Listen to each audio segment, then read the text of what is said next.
में कोरोना की बेकाबू रफ्तार से लोग दहशत में हैं। हर दिन 1.5 लाख से ज्यादा केस, 1000 के करीब मौत साफ दिखाता है कि कोरोना किस तरह हमारी जिंदगी को जहन्नुम बना रहा है। शमशान घाट में शवों का अंबार, अपनों को खोने का गम और आखिरी वक्त पर इलाज न मिल पाने का मलाल पीड़ित के तीमारदारों के चेहरे पर साफ दिखाई दे रहा है।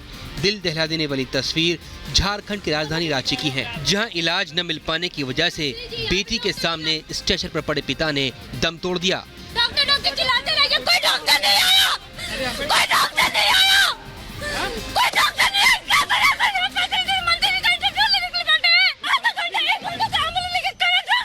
जिस तरह से पूरे देश में कोरोना के मरीज बढ़ रहे हैं, उसने सिस्टम पर भी सवाल उठाने शुरू कर दिए हैं। हालात ये है कि अस्पतालों में बेड मिलना मुश्किल हो गया है। तस्वीरें डराने वाली हैं। देखिए कैसे एक ट्रक से शमशान घाट में लाशों को उतारा जा रहा है। एक दो नहीं बल्कि एक वक्त में 10 से ज्यादा शवों को ट्रक से उतारकर शमशान में दाह संस्कार के लिए लाया गया। दिल कपा देने वाली ये तस्वीरें रायपुर के एक शमशान घाट की हैं, जहां अंबेडकर अस्पताल से शवों को एक ट्रक में लादकर शमशान घाट लाया गया। अब जरा इन तस्वीरों को देखिए, एक के बाद एक कैसे इन शवों का अंतिम संस्कार किया जा रहा है। ना तो कोई करीबी इनके साथ मौजूद है, ना ही परिवार का कोई सदस्य। गिनती करते करते आप थक सकते हैं, लेकिन शवों की संख्या कम नहीं होगी।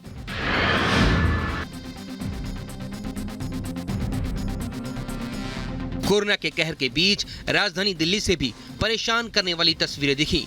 यहाँ भी लोग कोरोना के नियमों की धज्जियां उड़ाते दिखे।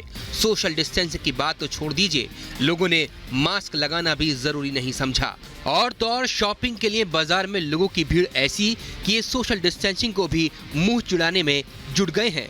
कानपुर में कोरोना रफ्तार पकड़ रहा है, इसके बावजूद लोगों का लापरवाह रवैया देखने को मिल रहा है। बस स्टैंड पर लोगों की जबरदस्त भीड़ है।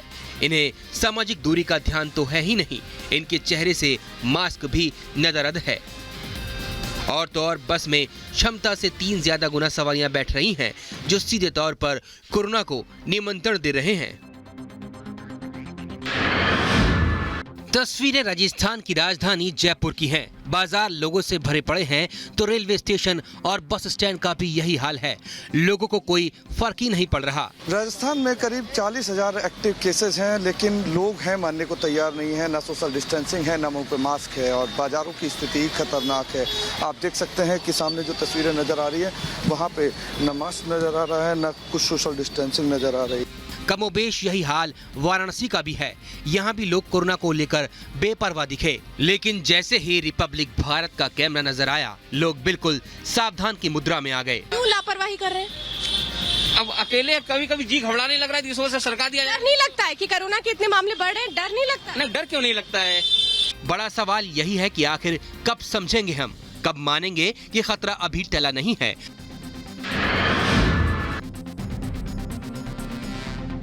कोरोना का कहर सबसे ज्यादा महाराष्ट्र में देखने को मिल रहा है, जिसे देखते हुए उद्धव सरकार ने 30 अप्रैल तक सख्त पाबंदियां लगाने का ऐलान कर दिया है।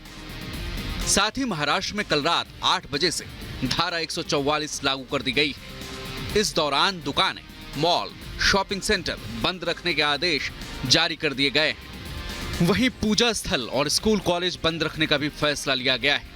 जिम, स्पोर्ट्स कॉम्प्लेक्स, पार्क पर पूरी तरह पाबंदी रहेगी।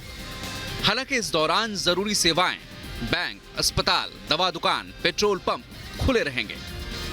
वहीं बस, ऑटो, लोकल सेवाओं को बहाल रखने का आदेश जारी कर दिया गया है।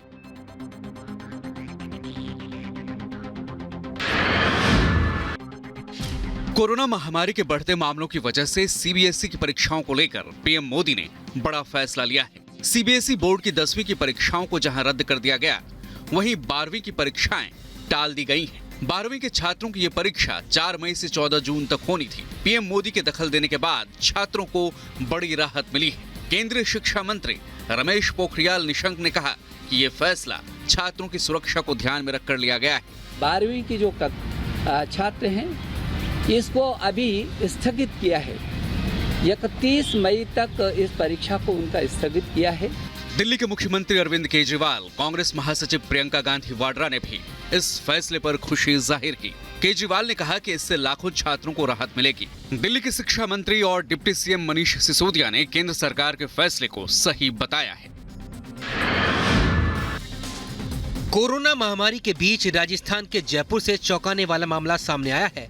वैक्सीन की जो डोज 160 लोगों की जिंदगी बचा सकती थी, उन पर किसी ने हाथ साफ कर दिया, जो बेहद चौंकाने वाला है, क्योंकि अभी तक तो सिर्फ कीमती हीरे जवाहरात और नकदी की चोरी की ही खबरें आती थी, लेकिन पहली बार वैक्सीन की 320 फाइल चोरी हो गई हैं। ये पहला मामला जयपुर के कम्युनिटी अस्पताल से जुड़ा हुआ है।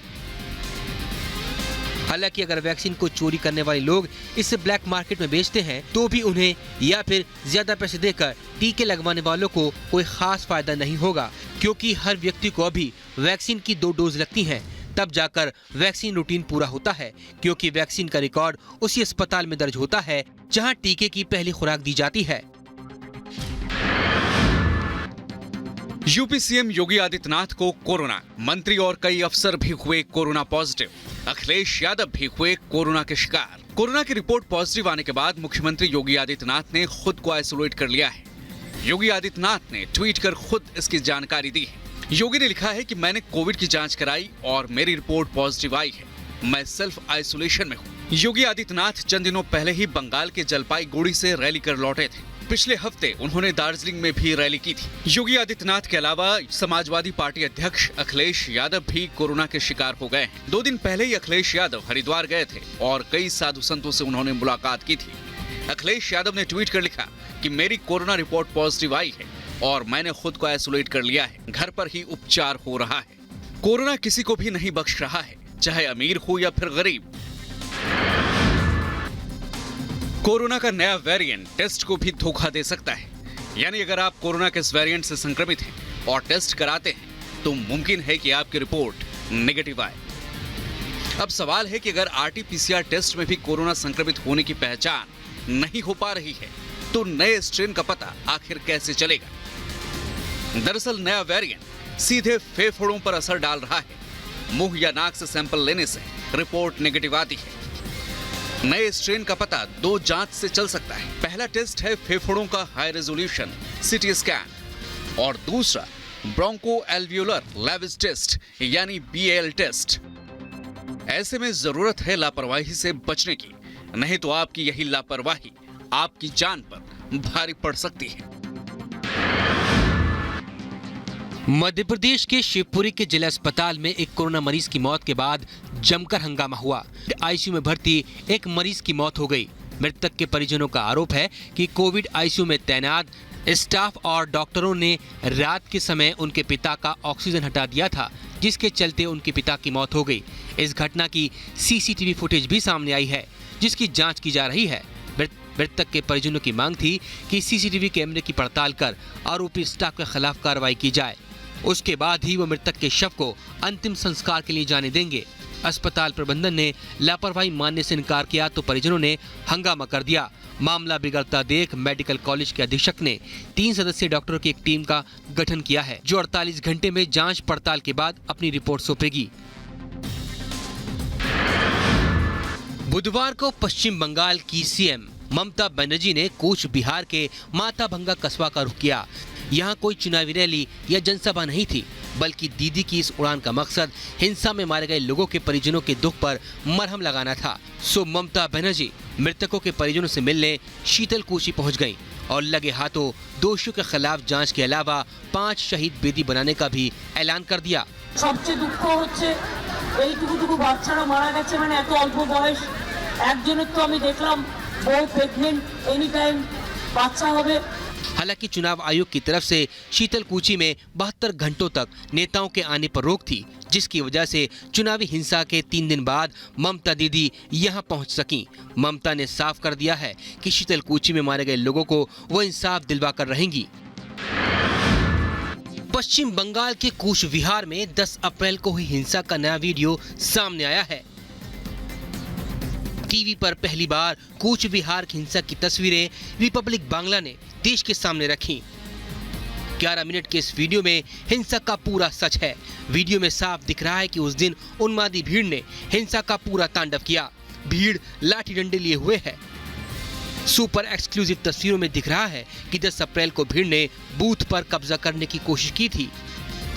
उपद्रवियों ने लाठी डंडों से पुलिस और सीआईएसएफ पर भी हमला किया। टेप में सुरक्षा बल उन्हें रोकते नजर आ रहे हैं। वीडियो में कुछ देर बाद अचानक चीख पुकार मचने लगती है। लोग रोते बिलखते नजर आते हैं। वीडियो के आखिर के हिस्से में भीड़ बुरी तरह से बूथ पर हावी होती है। दरवाजों पर हमले किए जाते हैं। यूपी में आज से पंचायत चुनाव होने जा रहे हैं। आज पहले चरण का मतदान है। सुबह 7 बजे से वोटिंग शुरू होगी, जो शाम 6 बजे तक चलेगी। जिला पंचायत सदस्य, क्षेत्र पंचायत सदस्य, ग्राम प्रधान और ग्राम पंचायत वार्ड सदस्य के 2.21 लाख से अधिक पदों के लिए 3.33 लाख से ज्यादा उम्मीदवार मैदान में हैं। 4 चरणों में होने वाले चुनाव के पहले चरण में अयोध्या, आगरा, कानपुर, गाजियाबाद, गोरखपुर, जौनपुर समेत 18 जिलों में मतदान हो रहा है। सुरक्षा के कड़े इंतजाम किए गए हैं। गांव की सरकार के गठन के लिए होने वाले इस बार के पंचायत चुनाव में राज्य निर्वाचन आयोग के साथ पंचायती राज विभाग और सुरक्षा बलों के साथ स्वास्थ्य विभाग की भी कड़ी परीक्षा होनी है। पहली बार स्वास्थ्य विभाग फ्रंट लाइन में है। मतदान के दौरान कोरोना प्रोटोकॉल का पूरा पालन किया जाएगा। वसूली कांड पर महाराष्ट्र के पूर्व गृह मंत्री अनिल देशमुख का सीबीआई से सामना हुआ। देशमुख से सीबीआई ने सवाल जवाब किए। देशमुख से 11 घंटे तक पूछताछ की गई। बताया जा रहा है कि सीबीआई के 2 वरिष्ठ अधिकारियों ने मुंबई के डीआरडीओ गेस्ट हाउस में 36 से ज्यादा सवाल देशमुख से दागे। इससे पहले सीबीआई ने रविवार को देशमुख के 2 निजी सचिव कुंदन शिंदे और संजीव पलांडे से 10 घंटे पूछताछ की थी। परमबीर के चिट्ठी बम से ही महाराष्ट्र में सियासी उबाल आया हुआ है। बता दें कि बॉम्बे हाईकोर्ट ने वकील जयश्री पाटिल की याचिका पर सीबीआई को आरोपों की जांच करके 15 दिनों में रिपोर्ट पेश करने का आदेश दिया है। परमबीर सिंह का आरोप है कि देशमुख ने एंटीलिया केस में आरोपी सचिन वाजे को 100 करोड़ रुपए की वसूली का टारगेट दिया था। दिल्ली एनसीआर में कुट्टू का आटा खाने से करीब 550 लोगों के बीमार होने की खबर है। अलग अलग जगह से कुट्टू का आटा खाने से करीब 550 से अधिक लोगों में फूड पॉइजनिंग के मामले सामने आए। इतनी बड़ी संख्या में फूड पॉइजनिंग के केस सामने आने के बाद अस्पतालों में हड़कंप मच गया। खबरों के मुताबिक सबसे ज्यादा मामले पूर्वी दिल्ली के कल्याणपुरी, त्रिलोकपुरी, खिचड़ीपुर के अलावा महरौली में अलग अलग इलाकों से सामने आए। दरअसल यहाँ पर नवरात्र के व्रत के दौरान कुट्टू का आटा खाने के बाद 490 लोगों की तबीयत बिगड़ गई और उसके बाद उन्हें नजदीक के लाल बहादुर शास्त्री अस्पताल में भर्ती कराया गया।